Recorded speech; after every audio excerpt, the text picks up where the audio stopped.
Assalamualaikum warahmatullahi wabarakatuh. Kembali lagi dengan F2N. Kok nggak meriah? Kita sekarang udah punya penonton bayaran ya? Dah. Dibayar pakai apa? Makasih. Nah, Shabu and Grill. Tuku. Shabu and Grill. oh, nah, kita mau ngobrol-ngobrol soal yang baru terjadi beberapa minggu yang lalu. Akhirnya, ini kalau MK tuh ini, ibaratnya ini Mas Fadli sama Bang Ferry. Dream come true. Bukan, hanya waktu yang menjawab. Oh, Iya kan? bahasa Inggrisnya lebih bagus nih. Time will tell. Gitu ya. Apa yang dikasih tahu oleh waktu nih? Setelah lebih dari 30-an kali ya. 33 yang Undang-Undang 7, yang Undang-Undang yang sebelumnya 13 kali, berarti 46. Ini ke 47. Nah, berarti setelah 47 kali diuji materi. Yang 7 itu 32 kali. 33 32. 33.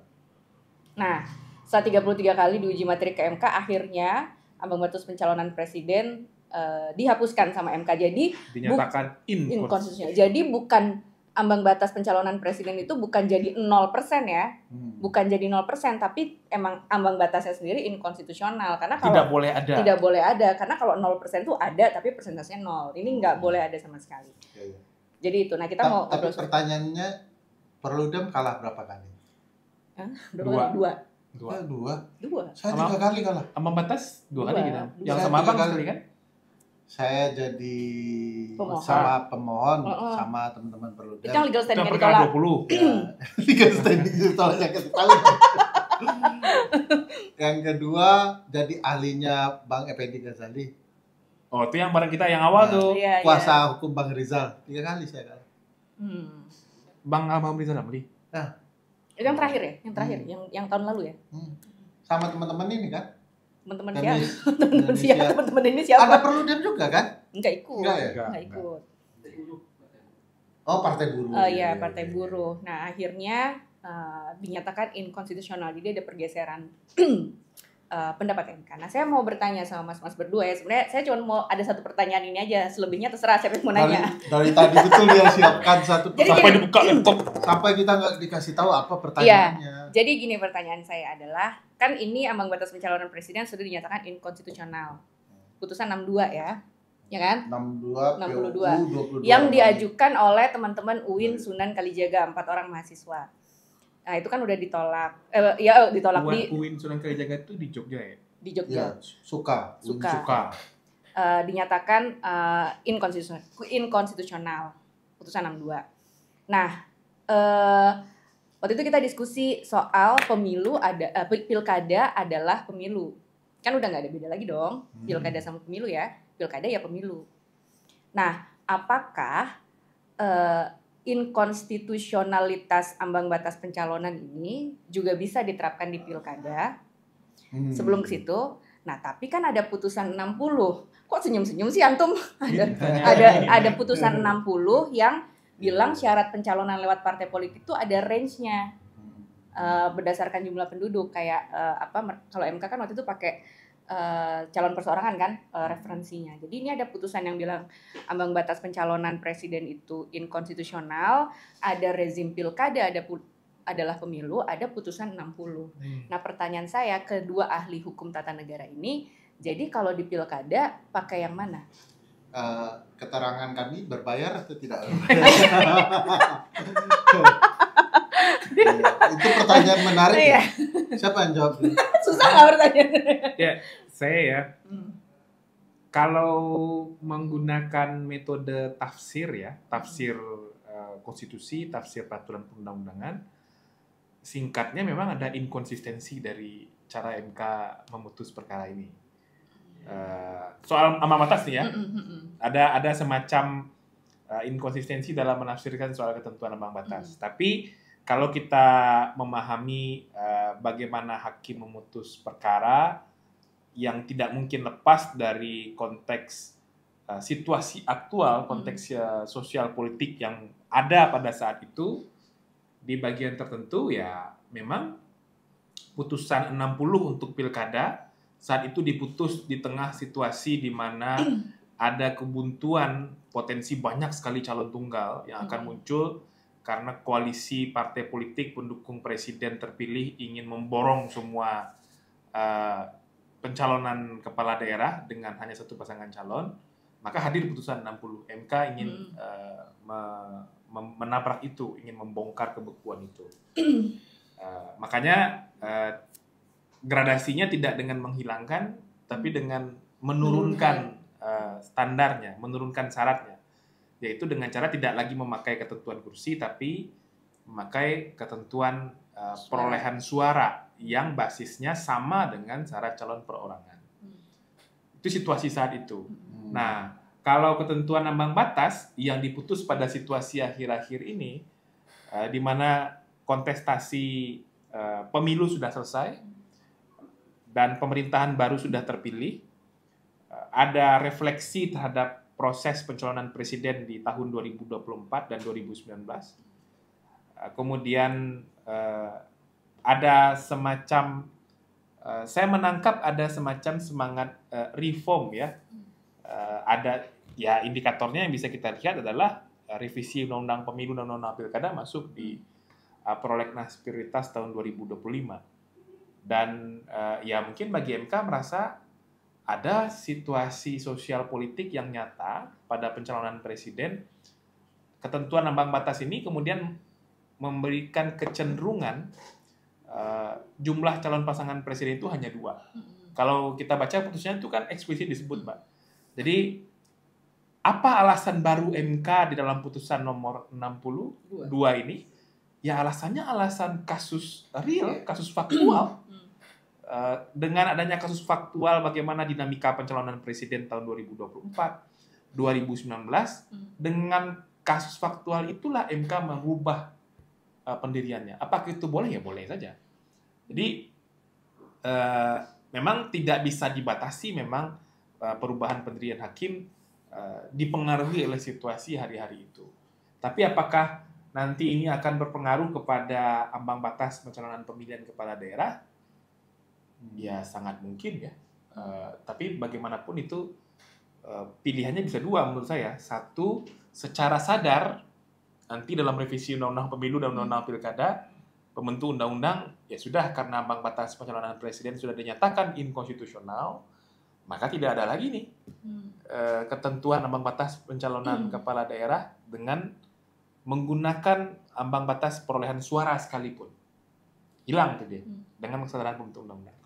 Nah, pilihan kedua ya diciar lagi ke Mahkamah Konstitusi soal ambang batas pencalonan pilkada itu. Pak Ferry. Saya tuh kagum dengan Pak Deci. Saya pikir ya argumentasinya sama, menarik untuk bicara tafsir ya. Cuman memang saya paham soal objek yang berbeda. Objek ketika diajukan perkara 60 dan 62 dua hal yang berbeda. Bukan soal apakah pemilu atau tidaknya, objeknya. Waktu itu pemohon menghadapi masalah yang berbeda kan. Nah, situasinya sangat pilkada. Kita tahu ada problematika yang disampaikan Fadli dan MK mau menyelesaikan problematika ketika itu. Istilahnya memang konstitusional importannya berbeda. Betul. Jadi objeknya itu sangat berbeda sehingga kemudian MK menggunakan itu. Kan MK tidak boleh juga terlalu jauh dari apa yang diajukan oleh pemohon. Nah, sekarang muncul 62 2024 ini yang menggilas ya 46 putusan yang lalu dengan satu putusan yang sangat penting karena situasi yang berbeda pula. Fadli sudah menukil pandangan MK bahwa MK merasa ada upaya gitu ya, yang kemudian ingin membangun calon tunggal untuk memastikan kemenangan atau semacam rekayasa kepemiluan ya. Dan itu sebenarnya sesuai dengan permohonan pemohon kan, bahwa open legal policy itu sudah melampaui nilai-nilai moralitas berkonstitusi dan open legal policy itu sendiri kan, dengan upaya menghalang-halangi merekayasa pemilu dan lain-lain. Jadi karena objeknya berbeda, ada ruang juga bahwa perspektif MK yang kekinian bisa pula diterapkan di dalam konsep pemilu yang sama kan. yaitu pemilu kada. Nah, oleh karena itu ya memang diajukan lagi permohonan kan untuk soal pilkada itu. Karena perspektifnya yang mungkin bisa menjelaskan apa itu, Bang Agung. Silakan saja petik dawai-dawai gitarnya untuk Dinda, tapi jangan ngamuk-ngamuk. Kami butuh lagu sebenarnya.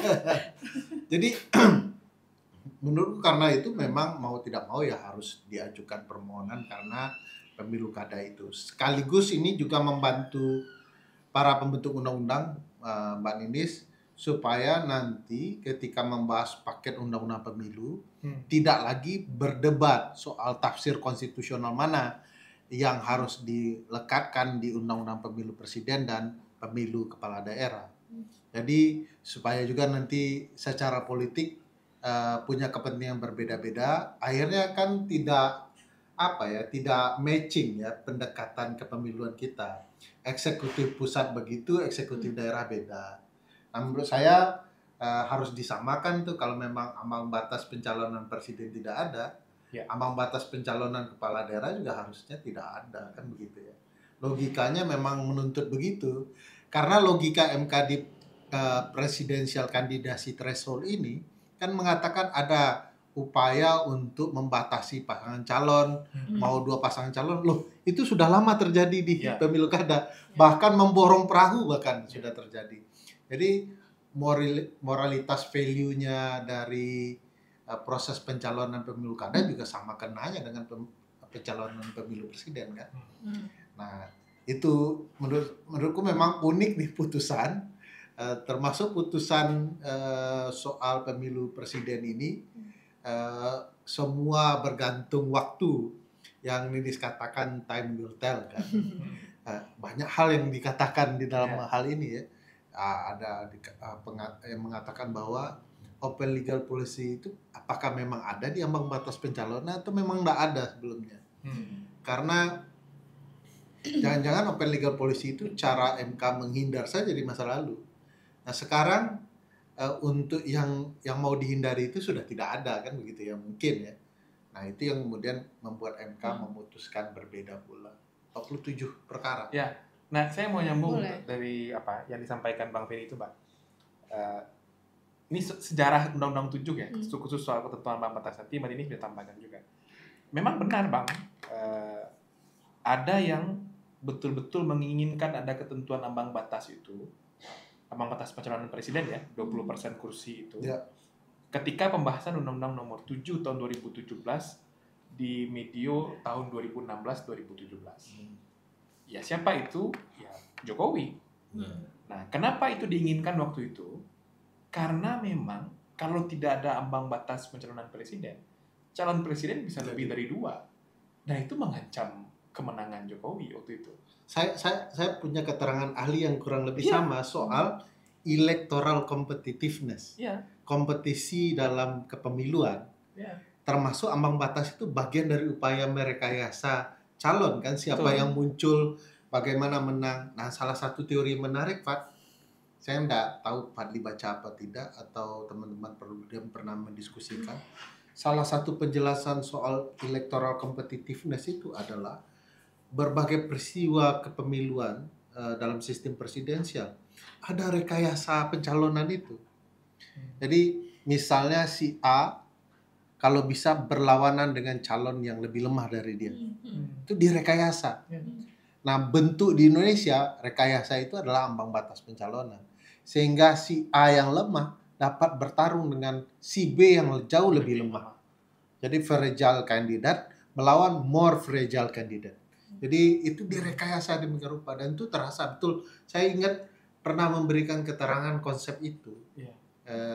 Nah, sebenarnya kalau dibaca-baca kan konsep ini dari awal sudah bicara soal persaingan pencalonan juga, Pak, dari 2004 kan? Ya, sama, ya betul. Ini memang bermasalah sejak awal kan soal ketentuan ambang batas. Nah, saya tanya ke Mbak Ninis ya. Kan sekarang ketentuan ambang batas sudah dinyatakan inkonstitusional oleh MK. DPR mau membahas undang-undang pemilu. Sekarang konon kabarnya sedang dipersiapkan naskah akademiknya, Bang, yang menyiapkan DPR. Padahal Nah. Perludem sudah punya. Padahal udah ada naskah akademik. Tapi nggak apa-apa, mana tahu nih mengakomodir hal yang baru. Nah, mungkin nggak sih Mbak, ketentuan ambang batas ini akan diutak-atik lagi, atau ini berlaku di pemilu selanjutnya? Ini kan mulai ada informasi tuh, mulai berlaku pemilu selanjutnya, atau bisa tetap berlaku tapi dengan formulasi yang lain. Seperti kejadian waktu DPR coba dalam tanda petik mengakali. Tapi Benar. harusnya pertanyaan Putusan Fadli MK. itu dijawab secara normatif dulu, baru secara politis. Oh iya. Ya kan? Kalau secara politis kan bisa aja kan, tapi Ya. secara normatif dulu kan. Boleh silakan. Ini juga buat mahasiswa-mahasiswinya Bapak Ferry dan Bapak Fadli ya, kalau saya jadi mereka jadi soal ujian loh ini. Nah, ada itu Bang, kan ada itu. Ada mahasiswa Fadli yang menjawab protes dia tapi diberi nilai Nilainya B. B+ sama Fadli. Ya kurang baca aja kali Mas Iya. atau Mbaknya, baca yang benar. Dia maunya A+. Kurang baca aja kali Nilai ya, A+ adik-adik nggak mahasiswa ya. Semangat belajarnya, Asik. biar nilainya A. Ya kalau secara prinsip normatif dan tafsir berkonstitusi ya kan nggak bisa Nggak diubah bisa. lagi, Bisa. nggak bisa diganggu-ganggu ini barang. Apalagi penjelasan ini tadi malah Aku belum menjelaskan apa. Nah yang tadi mempertegas ini tidak bisa diganggu. Iya. Karena MK menyatakan ini inkonstitusional. Bahkan 0% pun tidak. Ya bahkan 0% pun tidak, bahkan mau dijadikan ini terserah pengatur pembuat undang-undang mengatur di kemudian hari dengan batasan sekian, nggak ada. Jadi tidak ada pembatasan, ini inkonstitusional. Sepanjang Undang-Undang Dasar 1945 naskah perubahan masih berlangsung, maka tafsir ini nggak bisa berubah. Dia nyatakan bertentangan dengan Undang-Undang Dasar kan.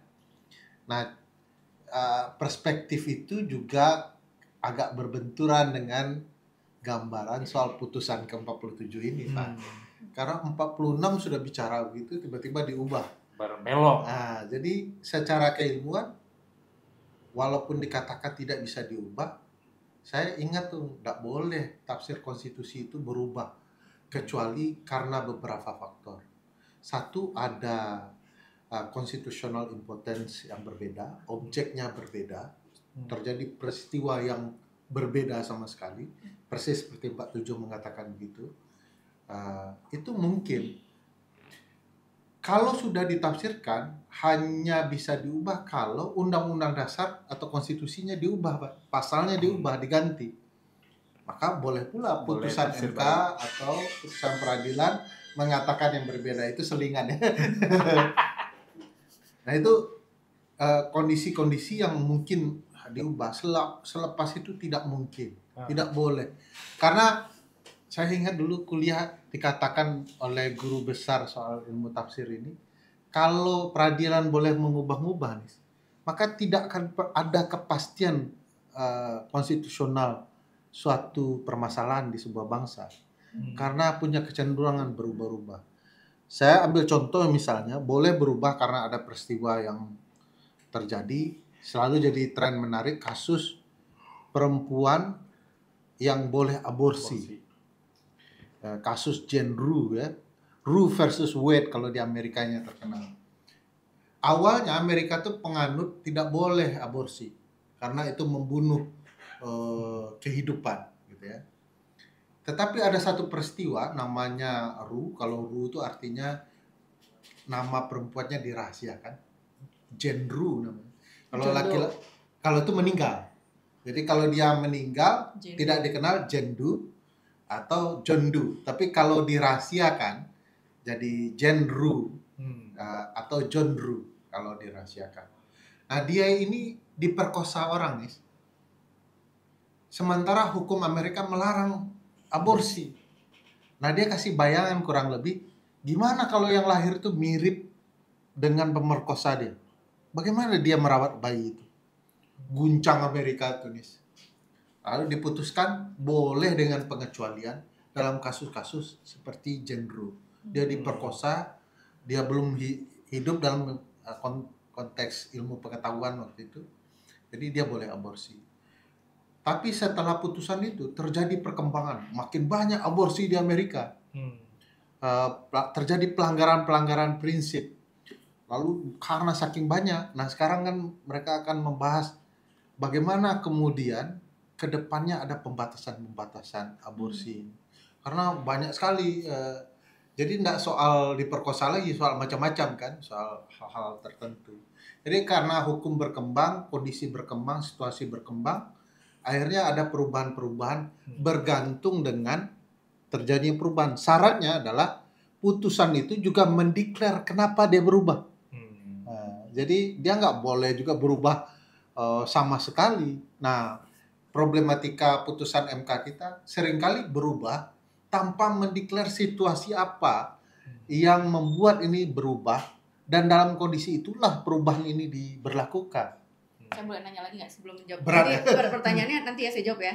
Saya mau nanya, kan sebenarnya kalau putusan ambang batas pencalonan presiden ini ya dari dulu itu kan posisi hakim tuh nggak pernah bulat, Nah, selalu ada yang dissenting opinion. Nah. Dan hakim pun juga berganti dari periode katakanlah 2017 sampai 2025 ini. Nah, tadi kan abang bilang yes.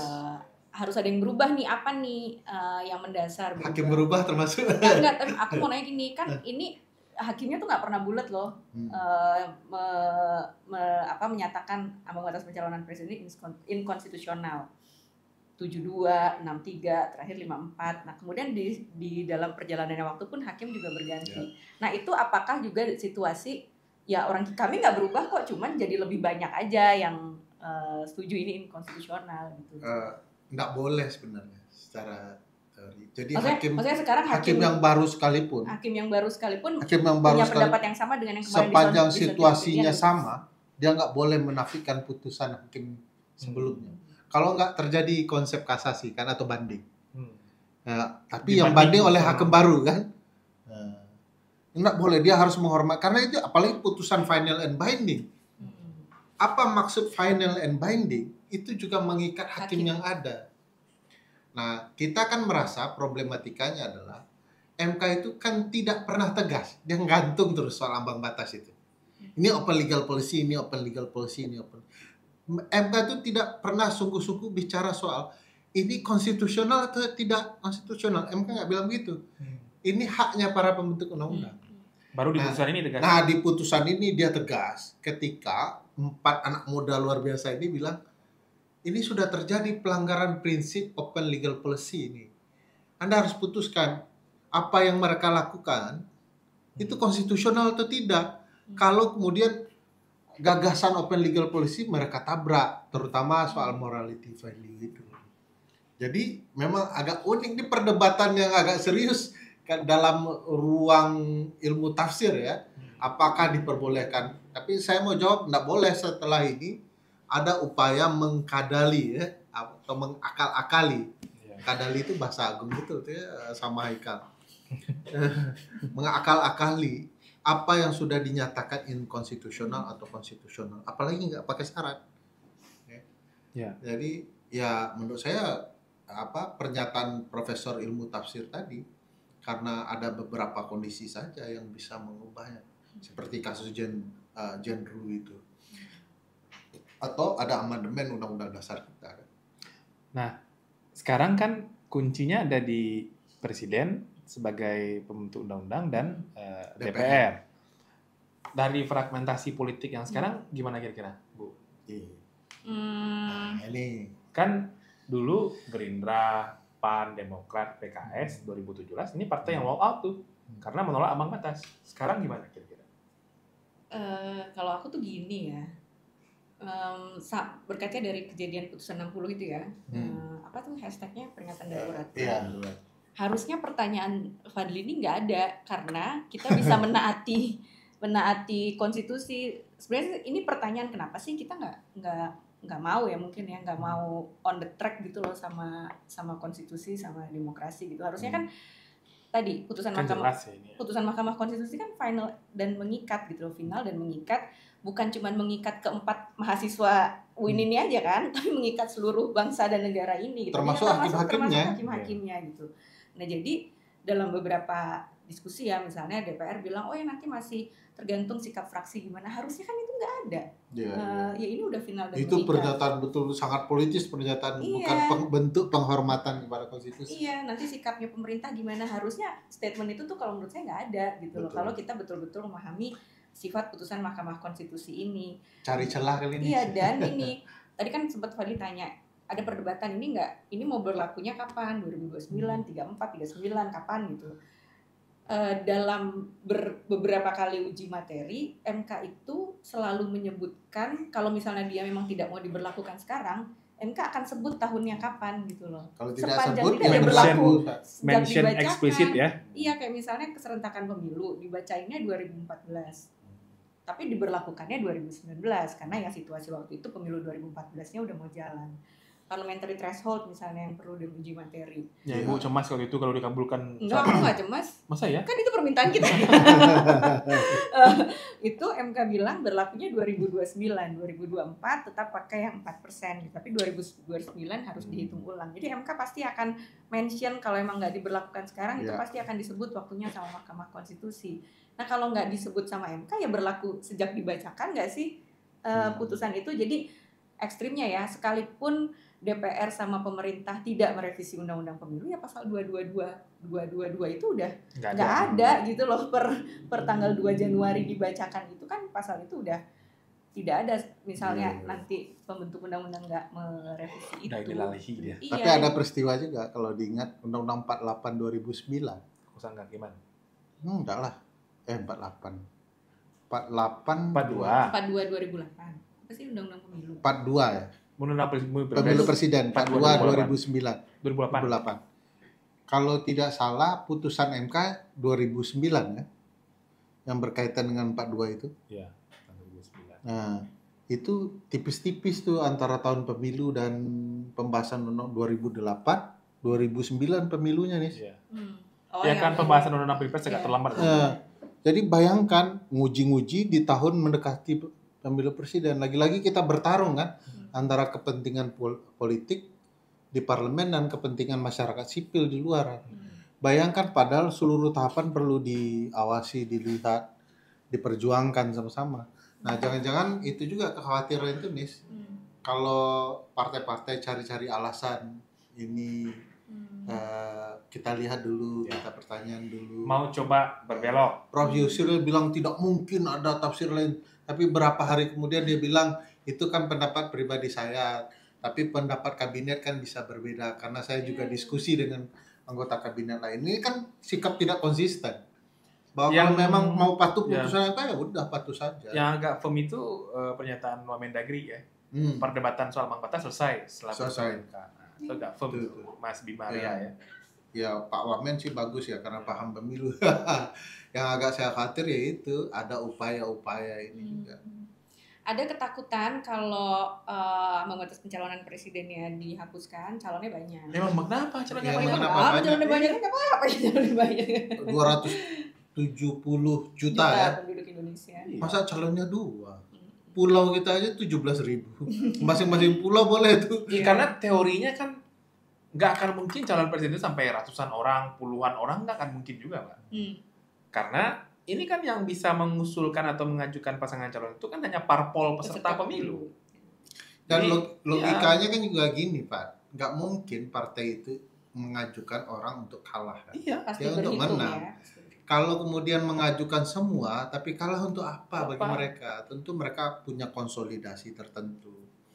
Jadi menurut saya ya nggak masuk akal juga itu akan banyak. Gitu ya. Karena kita berkaca aja ke pemilu 2004, Pak.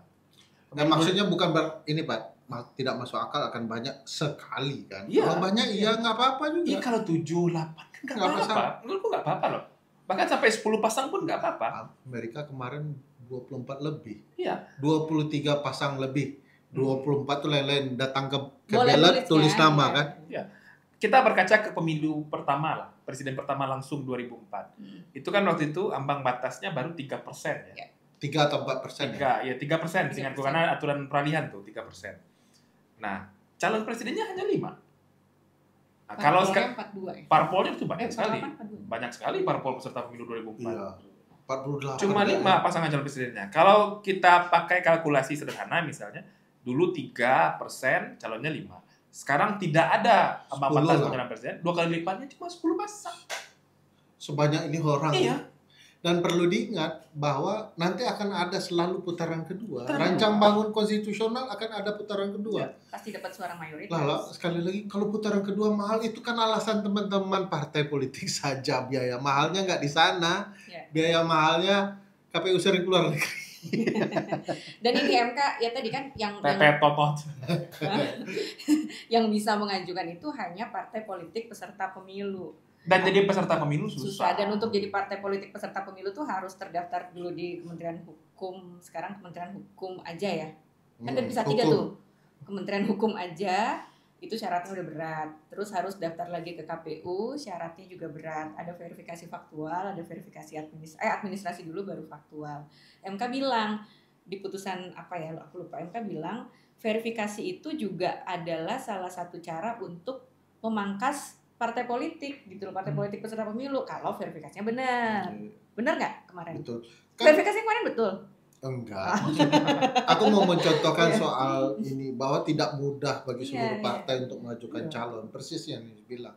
Karena pasal 6A ayat 2 maupun kemudian putusan MK kemarin kan eksplisit bahwa ini partai peserta pemilu, bukan partai deklarasikan besok pagi terus dia mau ngepulang mengajukan pasangan calon presidennya nggak bisa.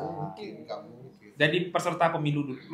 Jadi partai politik yang hanya punya akta notaris, ya itu satu hal tuh. Mau jadi partai politik punya badan hukum, daftar ke Kumham, diverifikasi itu Mbak. Sesuai dengan syarat di undang-undang partai politik. Itu sudah susah. Jadi peserta pemilu daftar lagi ke KPU, lebih berat lagi syaratnya. Verifikasi lagi. Walaupun kita tahu verifikasi KPU pura-pura aja ya. Nah, verifikasinya yang mesti dibenarkan. Nah, tentu putusan MK ini kan nggak berhenti di situ ya. Nggak berhenti, oke ini inkonstitusional gitu. Tapi kan juga ada pesan ke partai, lo udah dikasih privilege nih sama MK, boleh lo nyalonin orangnya sendiri gitu. Yang kemarin di pilkada syarat itu dipermudah tapi nggak dimanfaatkan sama partai politik. Ini kesempatan partai untuk mengembangkan kadernya, partainya menjadi lebih baik ya. Kan selama ini orang bilang, untuk apa berpartai kalau calonnya dari luar partai? Nah, ini kesempatan nih. Bina kader yang terbaik, kader yang betul-betul mau dicalonkan, dibangun kemudian rekayasa politik di internal partai agar yang muncul kader terbaik. Ada mekanisme orang bisa melihat kemampuan dan kapasitas kader. Nah, ini kalau partai masih berdebat hal yang tidak perlu, akhirnya upaya partai untuk menghasilkan kader terbaik tertinggal dengan calon-calon di luar partai yang sudah punya nama kan. Nah, saya mau ada pertanyaan lagi ya. Pertanyaan dari saya ini terakhir. Enggak, ini ada dua terakhir. Habis itu terserah mau ditutup, mau lanjut, terserah aja. Kan podcast kami. Suka-suka kami ya. Nah, apakah dengan dinyatakan ambang batas pencalonan presiden ini inkonstitusional, kamu ketawa bahagia itu, akan membuka ruang kepada perempuan untuk bisa jadi calon presiden dan calon wakil presiden, Mas Fadli dan Mas Ferry? Siapa tuh? Saya lah. Saya soalnya pernah jawab soal itu bahwa ini kesempatan penting bagi Pak sekarang. karena gini, kan kemarin ini ada upaya untuk selalu mengkebiri hak-hak perempuan. Dan orang terasa semua itu ya. 30% lah ya. Dan seolah-olah perempuan tidak punya kemampuan bersaing dalam kasta tertinggi Liga Demokrasi Indonesia. Pilpres. Dan bagi saya banyak sekali perempuan-perempuan cemerlang yang bisa diajukan jadi calon presiden. Ini kamu mau emang jadi presiden? Maju calon presiden? Oh iya, 2029 ini? Kan udah nganggur saya. Banyak sekali ya, tanpa perlu menyebut nama ya. saya. Yang disebut tadi ini saja kan? Ini saja, Pak sangat berpeluang ya. Nah, saya melihat banyak hal yang calon gender laki-laki kalau boleh disebut begitu ya, perlu diberikan pelajaran untuk berhadapan dengan calon yang sungguh-sungguh bekerja untuk publik, dan itu banyak calon perempuan. Saya pikir di isu-isu tertentu perempuan jauh lebih paham atau setidak-tidaknya lebih mengena dengan isu itu. lebih tune in ya, tune in. itu maknanya bahasa Minang jadi jelek sekali ya. Komat lagi. Lebih dapat Blend. lebih blend ya, lebih tepat. Gak, bukan, sorry bang. Aku sebenarnya nggak apa-apa tadi abang ngomong gitu, pas dia bilang, itu baru. Padahal kan nggak apa-apa loh tadi. Kaget saya. Aduh. Ini Lebih tepat ya. Misalnya isu masyarakat adat yang haknya dihajar banyak kebijakan. Perempuan lebih cocok bicara itu karena mereka paling terdampak. Ya. Soal ketidakadilan dalam berbagai kebijakan, perempuan lebih terdepan. Keadilan itu tidak hanya di urusan rumah tangga, ya, di kecamatan juga terjadi, kabupaten juga terjadi, provinsi terjadi, nasional terjadi. Isu ke sekolah yang paling merasakan perempuan. Tiap pagi yang menderita kan, kita laki-laki pergi ke kantor kan, atau perempuan ke kantor, dia juga ngurus anaknya. Jadi dia terdampak 2 kali. Kebijakan sekolah, pendidikan, makan siang gratis, dia terdampak. Coba bayangkan ada calon bicara soal ini dan dia sangat paham. Karena punya pengalaman. Hanya pengalaman dan dia di titik tertentu bahkan jadi korban kan, tidak sekedar pengalaman. Jadi bayangkan dia bisa bicara heart to heart ya, kepada para pemilih, dan saya yakin itu betul-betul bisa menyentuh perasaan pemilih. Nah, pertanyaan besarnya, partai sadar nggak? Enggak.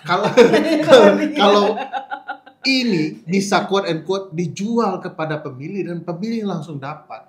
Nah, kenapa harus maksain orang yang tidak terlalu mengerti ya? Kenapa harus dicari-cari orang-orang yang ten. apa? Juga gitu. Ya, yang itu. Yang kemana-mana pergi. Yang mobil 36 kemarin ya. Ternyata punya Raffi Ahmad ya. Ya, katanya dia nak dari mobil. Itu kemana mobil itu kencang-kencang? Siapa aja kejarnya? Ya, apa polisi itu marah-marah. Ya. Nah, bagi saya ini kesempatan bagi partai mencari kader terbaik, figur alternatif yang sama sekali baru. Ya karena perempuan untuk bisa starting ke dalam aktivitas politik kan jalannya lebih terjal daripada laki-laki. Sehingga ketika perempuan bisa masuk ke gelanggang politik, pasti itu betul-betul orang yang punya kualitas gitu. Dan sangat mungkin itu bisa menjadi salah satu pilihan yang memberi warna tersendiri ya. Tapi takut calon laki-laki kayaknya. Kan kalau tagline-nya tapi kan di Jawa Timur udah terjadi nih. Perempuan pilih presiden perempuan. Bayangkan pemilih perempuan lebih pemilih laki-laki lebih banyak, tapi yang menggunakan hak pilih lebih banyak perempuan kan? Ya. Jawa Timur kan kemarin udah pernah dicoba tuh. 3-3-nya calonnya perempuan. Ya artinya ketika syarat itu jadi lebih mudah buat partai punya kesempatan buat nyalon. Ya ada Bu Risma, Bu Khofifah sama Mbak Lulu ya. Dan Mbak Lulu kan sendiri ya PKB kemarin. PKB sendiri, Bu Risma sendiri. Tapi saya agak berharap tuh kalau calon perempuan adalah perempuan politik baru yang muncul. Karena ini mohon maaf ya, ini mungkin bukan saya tidak suka gerakan politik perempuan.